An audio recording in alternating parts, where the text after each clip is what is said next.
Hello, my name is Andrew Keane. Welcome to Keane on America, the daily interview show about the United States.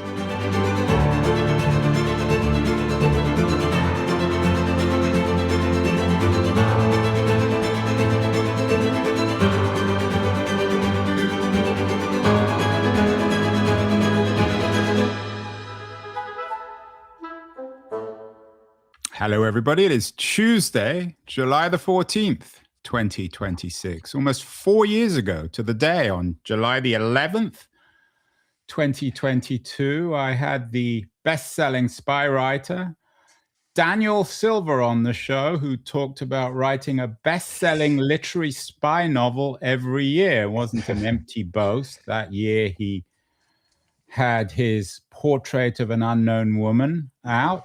Bestseller, of course, and every year, it seems, since 1997, he's been writing a best-selling book. And then 2 years ago, almost exactly to the day, on July the 11th, 2024, he came on the show to explain why the criminal rich can collect the masterpieces of Van Gogh, Vermeer, and Picasso. He was celebrating the launch of another best-selling book, A Death in Cornwall. Since then, he came out last year with a book called An Inside Job, and now he's launching a new book today. It's called Ransom, and it is book 26 in the series of the Gabriel Allon series. He is joining us, busy man from Washington, D.C. Daniel, congratulations on the new book. Thank you. I was just shocked to see how much I'd aged in 2 years there. Writing a book a year will do that to you, I guess. But it's good to be back. I love our conversations. I get a lot out of them, and I learn a lot from you. Has Gabriel Allon aged, Daniel? No, he's aging in reverse, actually, and quite intentionally on my part. You showed a book. I shall grab a copy here. Portrait of an Unknown Woman, and this book marked the beginning of where, in many respects, I always wanted the series to be, and where I definitely wanted Gabriel's landing to be. And so he retires formally from his job at Israeli intelligence, and he settles in in Venice. So sorry, and comes out into the open. For years and years and years, he's been, his cover job was that he's an art restorer. He's a very good art restorer. And with this book, he emerged out into the open. And it's sort of a fulcrum in the series. But prior to this, he was an intelligence operative whose cover job was that he was an art restorer. Now he's an art restorer who used to be a spy. And it's a small but not insignificant difference in my approach to the books. This book definitely fits that mold. Daniel, what year did you invent Gabriel? Although maybe he invented you, who knows? Who is real and who isn't? He appears for the first time. I guess the pub date for that was 2001, I think. July 2001, of course. Yeah, and so for September the 11th. And it was really inspired by President Clinton's attempt to finally, realize the promise of the Oslo Accords and convene the parties at Camp David and try to get that agreement. And of course, there were hardline Palestinian factions who were completely opposed to peace with Israel, and were trying to torpedo the process. And I wanted to write a novel about it. And I created Gabriel for that. It's interesting. He was really supposed to be almost a second tier character in that novel. And once I created him, though, and um, decided what his cover job was going to be. And I started researching art restoration and spending time in the London art world. It just took over. He took over that book. I went to England on a research trip in the summer of 1999. I was spending time in the art world. I rented a cottage out in way at the very end of Cornwall, out in the west, near Land's End. There you go. Holed up in a cottage, and I just started writing like a demon. And I knew at that time that I'd created a very special character, but he was not supposed to be a continuing character. My plan was to write just one book with him, and move on. And my publisher at the time said that was a terrible idea. You have to keep writing him. I thought persistent. Yeah. Of course, he is a fictional character, although I'm sure he he's is based on many people you know. You suggest that he was once an agent in Mossad, the Israeli secret intelligence. Yeah. Since 2000, when you invented him, or 2001, the summer of 2001, Daniel, obviously the world's opinion and relationship with Israel has changed quite dramatically. Yeah. Does that make it more challenging to deal with a character like Allon, who is Israeli, in your literature? You know what? I had a sense several years ago that that Israel was changing very dramatically. It wasn't just October 7th that brought this about. The country had been drifting farther and farther to the right. Extremist settler elements were gaining more and more political power. As my friend Richard Haas, the foreign policy specialist and analyst, they say, this is not your parents' or your grandparents' Israel any longer. It's a completely different country. I personally disagreed with the prevailing sentiment of the day. I'm an avowed two-stater. I believe there has to be a Palestinian state, and so I just sort of had a sense, and I wanted to continue to write him. I could see that this change was going to happen. The Israelis' alignment with Donald Trump, I think, plays a big role in the sinking opinion among Democrats now for Israel. I think it was a dreadful mistake to align so closely with such a divisive figure like Trump. But look, the conduct of the war, it's been said over and over. I shall say it again. What happened on October 7th was barbaric and unacceptable and awful. But this war has gone on far too long. Far too many people have been killed. Coming back to Allon, yeah. Do you see him as an example of that old left liberal Israeli establishment? Oh my gosh, he's the old Israeli liberal establishment made flesh. I mean, consider that he, was raised at a time when this is a social democratic state, very, very secular for the most part.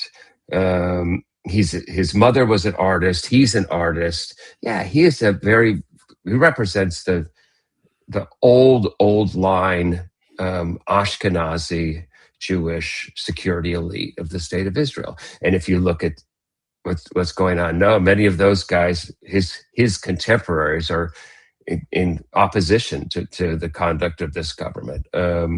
Given that they held power for so long and they still make up a great deal of power within organizations like Mossad, do you think that Gabriel has a sense of responsibility for how things seem to have gone wrong in his own country?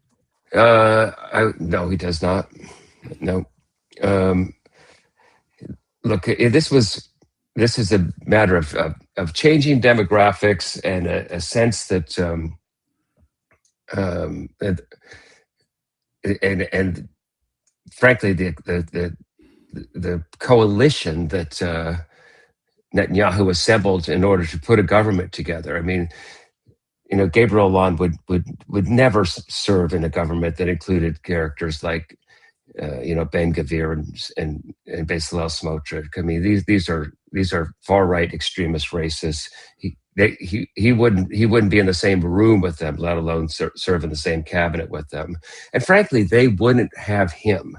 They have no interest in working with someone like Gabriel Allon. But no, I don't think that Gabriel feels that it's his fault. I mean, he not his he was person, trying but his to generation. when I created him. I mean, he was trying to keep Yasser Arafat alive so that he could sign this peace agreement. That's the circumstances by which we met Gabriel Allon. And if you do read that first book, he had terrible misgivings about the policy of targeted killing and assassination, which he had carried out. He thought that it. And this was the unlikely spy, the first. No, the kill artist, that he didn't think it worked. Didn't want to have anything to do with it anymore, and it frankly destroyed his life. He lost his wife and child as a result of that. So would, if he had been in power in a situation where what was going on in Gaza, he would have spoken up. How does it feel to have created a character like Gabriel Allon, who has his own Wikipedia page? Your wife, the very well-known CNN correspondent, special correspondent, Jamie Gangle, on her X page, she describes herself as a friend of Gabriel Allon before describing herself as being married to the #1 NYC Daniel. So Gabriel comes before Daniel, at least on Jamie's X page. Do you I think feel a little bit of shame or embarrassment or pride in creating such a real fictional character? I don't feel shame about it, certainly. I feel, look, that I could take someone and imbue them with qualities on the page and make them seem so real to people that I do feel proud of that. But at the same time, I'm a very insular person. I try to not imagine what's going on and how people are receiving the character. I try to lock myself away from that to the degree possible and just focus on the work. Did Gabriel Allon ever meet George Smiley, John le Carré's fictional alter ego? No, but he one of the things that I really created in Gabriel, and when I decided to do in him, make him a continuing character, I just didn't want to focus on the Middle East exclusively. That would get very old and boring very quickly. And so I branched him out. And it is true that Mossad has operational relationships with other services, but he has a very close relationship, had when he was a professional, and still does, with British intelligence. So he certainly met Smiley-like characters, I think, in his day. But I don't think he ever bumped into George over on Bywater Street. And if he had, would they have got on?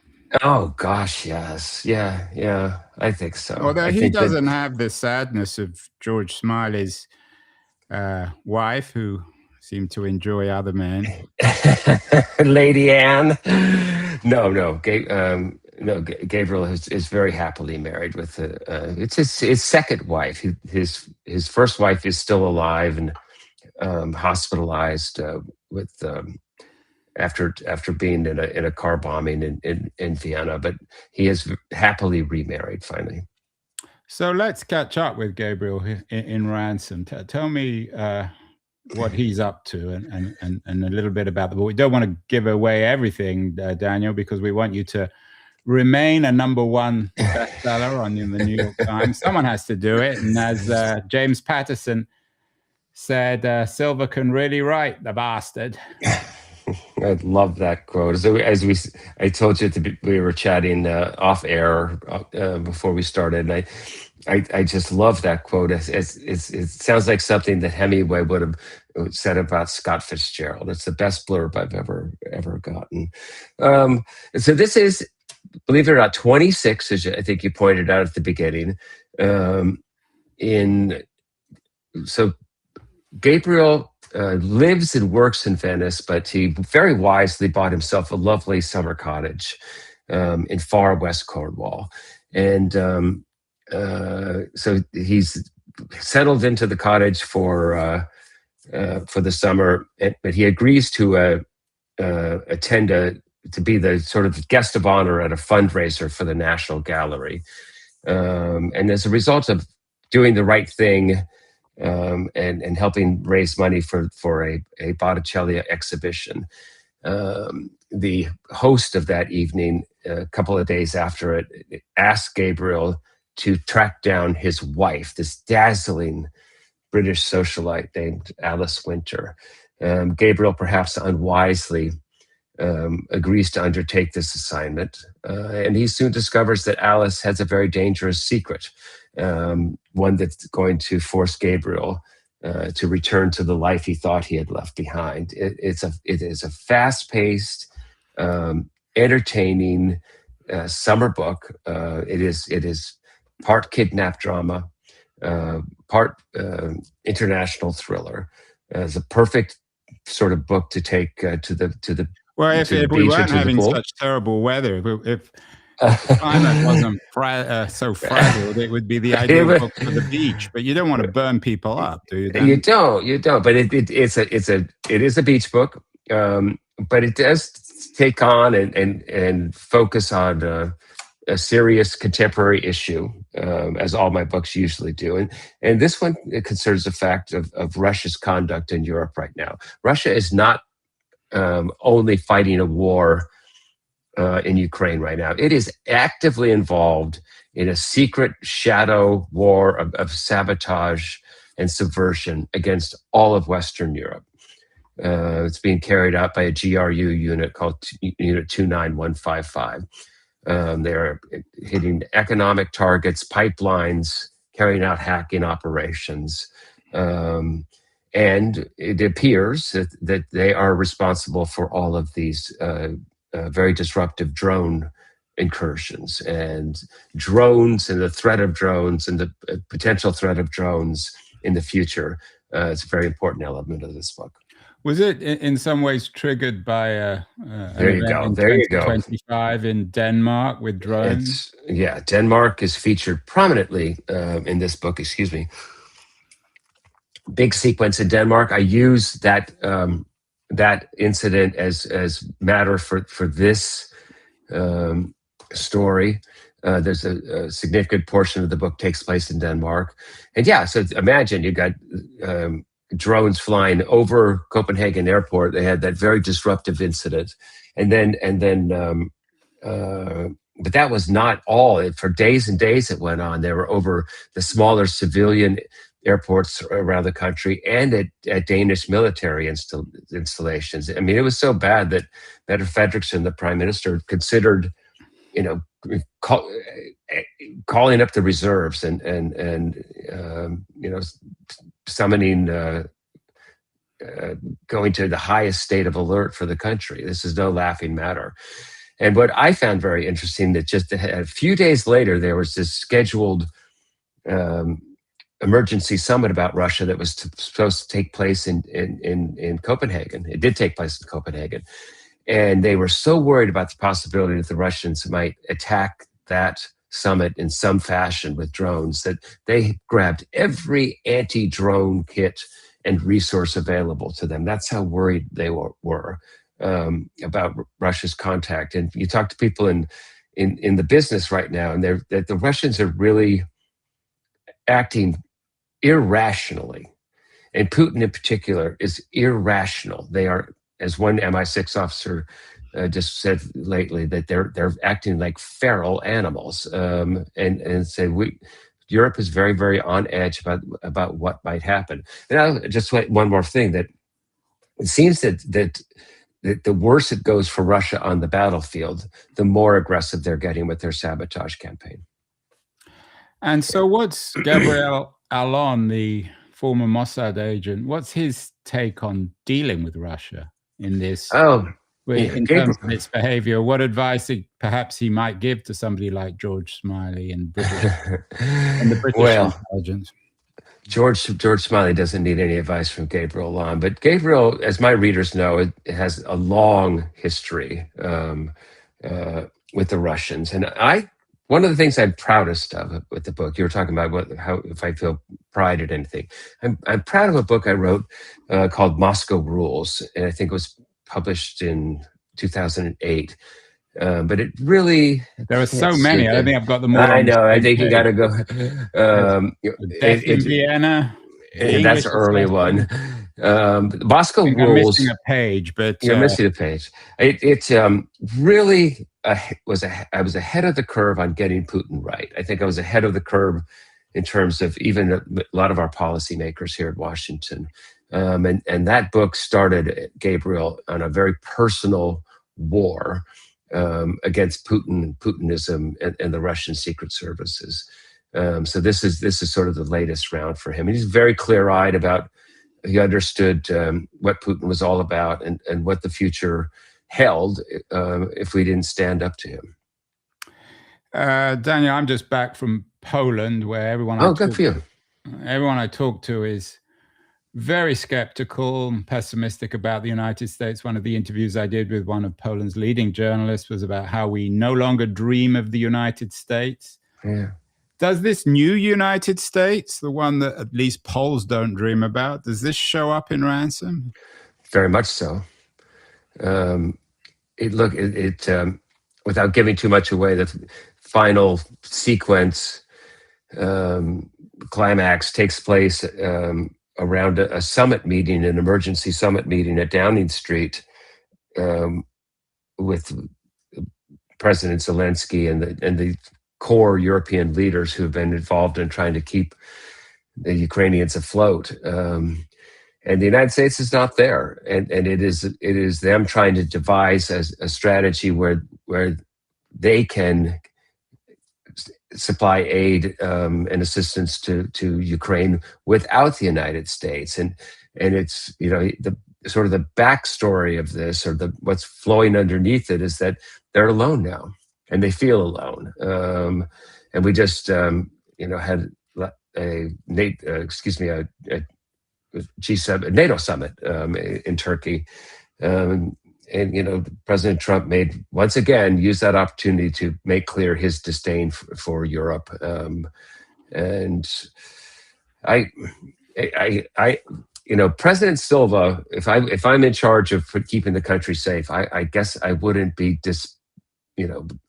breaking up alliances like NATO, argue the most successful alliance in history.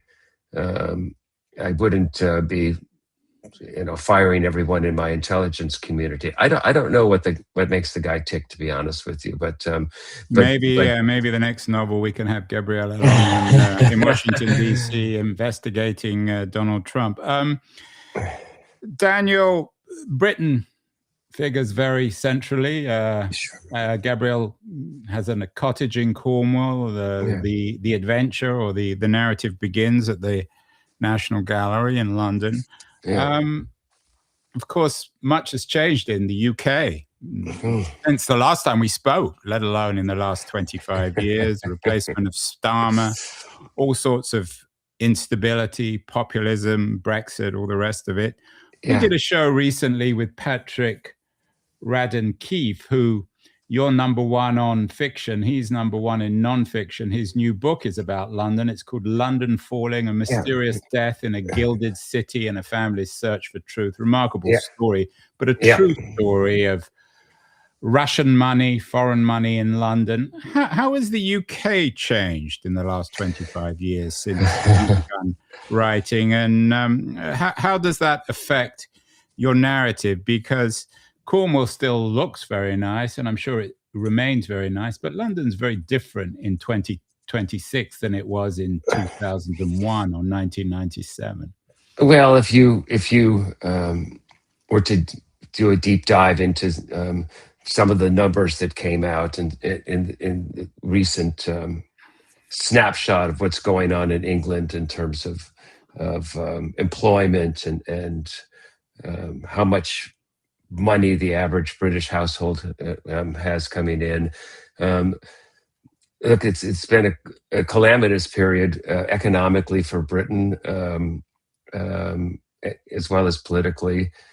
I think the linchpin is where the things start to go off the rails is the Great Recession in 2008. We were able to just print money and throw all this money at the problem. David Cameron, of course, went for austerity.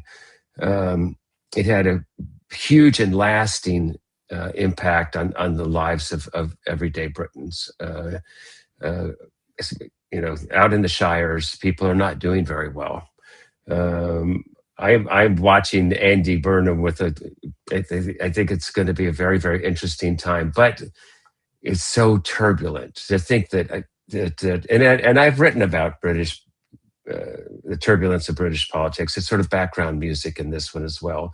It's just, I can't remember how many, are we up to 7 prime ministers in the last 10 years or 6? Yeah, I something can't like recall. that. More than in Italy. In fact, I think there's only been one in Italy. Okay, So, this isn't some. Sorry? Given all that, Daniel, why Yeah. invent characters like Alice Winter,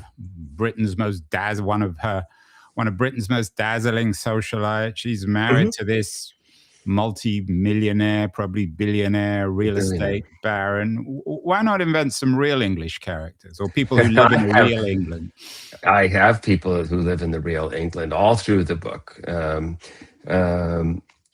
because I have written about and will continue to write about the wealth disparity in our society in particular. I mean, it's more than the Gilded Age, and in Britain as well.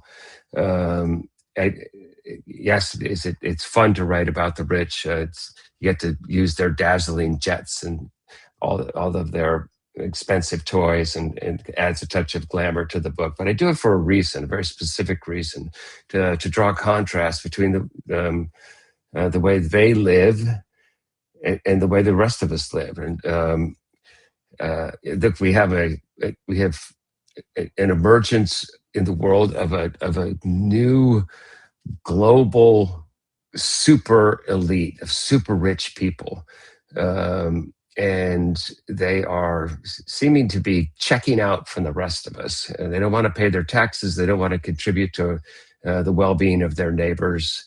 They're not interested in helping anyone lead a better life, to educate the young, to care for the sick. And so I write about them with a judgmental eye, I hope. The book, as I said, is quite glamorous. Venice, Cornwall, also Ibiza, where Alice Waters, that would be an error. She's a restaurant, Alice Winter Holidays, before her disappearance. Do you struggle you obviously want to sell your books, and people like glamour. They like traveling on the page, the places like Venice, Cornwall, Ibiza. But do you sometimes think, well, maybe I should put in some more grimy places? Maybe Alice Winters should go to Hull or Rochdale rather than Ibiza or Cornwall or Venice. Well, if you not all of Ibiza is glamorous, as you will find out in this book. And so, yeah, there is I do use grimy settings to counter the glamorous settings. So in this book, for example, you will spend some time in an encampment of homeless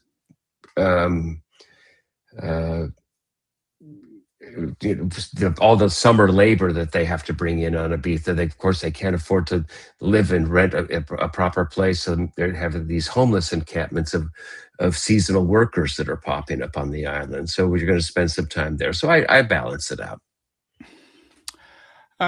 We also had recently on the show the American satirist, fiction writer Ben Fountain. He has a Uh-huh. new book out called Rasputin Swims the Potomac, Yeah. which is a kind of hyper-realist, surrealist treatment of what's happening in Washington, D.C. with Trump. Yeah. As a non-fiction writer, people like uh, Patrick Radden Keefe seem to sort of capture the ground that usually fiction writers occupy. As a fiction writer, Daniel, how do you keep ahead of the surreal nature of the world itself? I try um, to capture it year in and year out. I do try to look around the corner. The worst thing that you can be as a thriller writer is to be out of date. Um, and but by the same token, I can't overload it with the craziness. But I do try to have an aside here, an observation here, a remark here, that lets the characters know and the readers know that this is going on. This is not the way it once was. And that the world really does seem to sort of be spinning out of control right now. That um, I in this book you get a sense that Britain is a mess. That the continent is a mess. So yes, I'm using these settings to tell the book and to present it in a way that's will appeal to a mass audience. But I'm definitely um, getting it at what's going on out there. In historical terms, are there equivalents? I mean, you're historically minded. Your grasp of the art world is very sophisticated. Should we look back at the period before the First World War, for example, as we collectively, although you and I weren't around at the time, slipped and slid into catastrophe? Um, Perhaps we could look to the Industrial Revolution, for example, where you have just enormous changes at once. And people in Britain and in America, leaving the farms and going to work in the factories, and just huge upheaval in people's lives. Um, I, I, the interwar period is the one that sort of springs to mind, and the rise of fascism, and that's what I'm worried about. Um, that that Britain is just this is not some minor little country here. This is the United Kingdom, and their politics are in complete and utter disarray. And the two parties that have provided this stability is not by no means a perfect system, but pretty decent governance are both in chaos. Um, and it's not just them. It's Germany. It's France. Italy seems stable now by comparison. So what does the future hold? I'm not sure, but I am not an optimist. And what joins the dots with all those countries and the United States, of course, Yeah. is this appearance of right-wing populism and the fear of immigrants and immigration from Central America, from the wars in the Middle East. Does this appear in Ransom? I know that Ransom itself, of course, reflects the complexity of a ransom event. So there's some lore in this as well, I'm sure. Immigration does not appear in this one. I did write about it at length in my last book, An Inside Job, which features a Leo-like Pope, and he actually went to Lampedusa, like the Pope did a few days ago. So I have addressed it, and I addressed it for 15 years now, as I've been writing about European security issues. And I could just, having spent a lot of time there, I could sort of see this coming, that Europeans were, I don't want to call them ordinary Europeans, but there was this sentiment rising. And once upon a time, it was sort of beyond the pale, and there were small right crazies in Austria and Germany, for example. But now it's continent wide. The anti-immigration sentiment, and I don't know once this fuse is lit. I don't know how it dissipates with how you let the air out of the balloon. I know I'm mixing my metaphors, but. And what about the ransom stuff? Did you have to go to law school, Daniel, to cover this in the book? No, but I did study to the degree possible. I love the K&R business. K&R, kidnap and ransom. Most companies who have business executives in dangerous places, they take out insurance policies on them. And many wealthy people have K&R policies, and they're a group of specialists when you get kidnapped that they negotiate on your behalf. And I have read everything I could get my hands on about their techniques and how they go about it, and sort of the rules of the road.